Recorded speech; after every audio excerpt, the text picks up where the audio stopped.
সমস্যা আমার তো হুত খেত নাই। জি একটা বাড়িতে রাখছি। নাতিরা হুরা কোনো কাজ করই নয় না। আসলে যখন খাওয়াই না। আমার ওষুধপত্র চলে না। পেটটার ভাত যেরকমই চলে আমার ওষুধপত্র এই লইয়া বেশি জ্বালা আমার। হাঁটুর ভিতরে পানি জমিয়া রইছে, সিনাত পানি জমিয়া রইছে।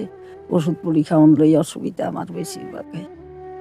বিসমিল্লাহির রহমানির রহিম। আসসালামু আলাইকুম। এতিম বাবা ফাউন্ডেশনের পক্ষ থেকে সবাইকে জানাই স্বাগতম। আজকে আমরা কালেশ্বরে আসছি এক দাদির বাসায়। তিনি খুব মানবতা জীবনযাপন করতেছেন। তো সেই লক্ষ্যে আমাদের এতিম বাবা ফাউন্ডেশন ওনার জন্য ফল ফ্রুট পাঠাচ্ছে। মিশুটা এদিকে রাখুন তো, এখানে রাখুন।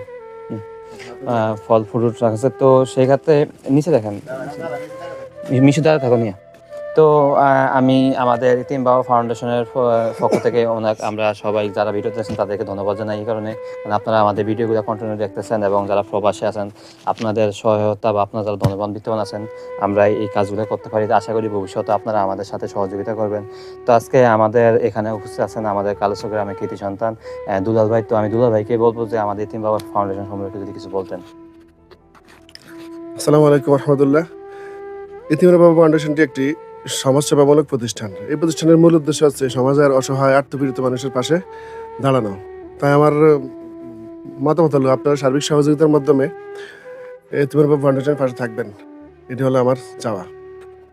ধন্যবাদ দুলাল ভাইকে আপনার মূল্যবান মন্তব্য করার জন্য। তো আমি এই পর্যায়ে দুলাল ভাইকে অনুরোধ করবো ওনার হাতে আমাদের আজকে ফলটা তুলে দেওয়ার জন্য। তো আজকে ওনার জন্য আমরা যেগুলো নিয়ে আসছি আমাদের 1 কেজি আপেল, 1 কেজি কমলা, 1 ডজন কলা এবং সেই সাথে আমাদের 1 কেজি খেজুর। তো আমরা আমাদের সাধ্যমতো চেষ্টা করছি ওনার জন্য কিছু নিয়ে আসতে। আশা করি ভবিষ্যতে ওনার জন্য আরও ভালো কিছু নিয়ে আসবো। তো আপনারা যারা আমাদের ভিডিওটা দেখতেছেন আপনারা মন্তব্য দিবেন এবং আপনারা আমাদের ভিডিওটা পেজটা ফলো দিয়ে রাখবেন এবং আপনার কমেন্টস করেন। তো আমি একটু ওনার সাথে যদি একটু কথা বলি, তো আপনার মানে কি সমস্যা একটু বলেন। সমস্যা আমার তো হুত খেত নাই। জি একটা বাড়িতে রাখছি।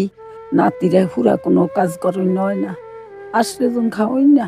আমার ওষুধপত্র চলে না। পেটটার ভাত যেরকমই চলে আমার ওষুধপত্র এই লইয়া বেশি জ্বালা আমার। হাঁটুর ভিতরে পানি জমিয়া রইছে, সিনাত পানি জমিয়া রইছে।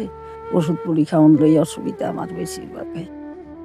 এই আরকি। আচ্ছা, তো আপনারা যারা শুনলেন যে উনি আম পারিবারিকভাবে খুবই অক্ষমতা অবস্থায় আছে। ওনার অনেক বড় পরিবার কিন্তু সচ্ছলতার জন্য কোনো ব্যক্তি বা কর্মক্ষম কোনো ব্যক্তি নাই। তো ওনারাও শারীরিকভাবে উনি অসুস্থ। তো আপনারা যারা ধনবান বিত্তবান আছেন তারা আপনারা সহযোগিতা করবেন। তো আজকে আমরা আপনার জন্য যে ফলগুলো নিয়ে আসছি আমরা আমাদের সাধ্যমতো নিয়ে আসছি। তো আপনি কি খুশি নি? হ্যাঁ, আপনি কি এগুলা পেয়ে খুশি? হ্যাঁ খুশি হইলাম তো। তো আপনি আমাদের এতিম বাবা ফাউন্ডেশনের জন্য দোয়া করবেন তো? হ্যাঁ, দোয়া আর করি বিশেষ ঠিক করে আছে। আমার হুত নাই তোমাগর হুত দোয়া করতাম না কারে করি বিশেষ আমি। করে এই সবগুলাই হুম, কিন্তু আমাদের যে গুছিয়ে নিয়ে আসতেছে আমাদের এতিম বাবা ফাউন্ডেশনের যে প্রতিষ্ঠাতা পূজা কাউসার মিয়াজি ভাই, আপনি হয়তো চিনে থাকবেন। ওনার জন্য আপনি দোয়া করবেন এবং ওনার আচ্ছা সুস্বাস্থ্য কামনা করবেন। আর আল্লাহ দেখ। আপনি আমাদের সবার জন্য এলাকাবাসী সবার জন্য দোয়া করবেন। আল্লাহ দেখ তো আল্লাহ। আমাদের ভিডিওটা এই পর্যন্তই। ধন্যবাদ সবাইকে। আসসালামু আলাইকুম।